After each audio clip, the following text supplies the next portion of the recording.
Hi everyone, welcome back to Sunny Villa Life.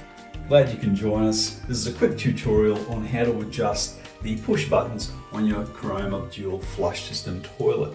Now, some of these buttons might be a bit too low, so you don't get an adequate flush when you press them. So to adjust the height, all you need is a Phillips head screwdriver, and down there is the Phillips head screw, and there's your Phillips head screwdriver. So you just put it inside and you turn it anti-clockwise, and you can get the buttons to rise, and clockwise it will lower the buttons.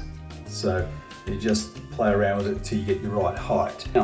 Now what that'll do is increase the height, so these buttons, when you push them from the other side, they've got more reach, so it gives you a more adequate flush. Just thought to give you a quick tutorial on how, if your toilet's not flushing properly, you can give it that sort of adjustment. Thank you very much for watching. Please don't forget to hit that like button and subscribe, and I'll catch you on the next video. Ciao for now. Hey everybody, as usual, out here living the dream.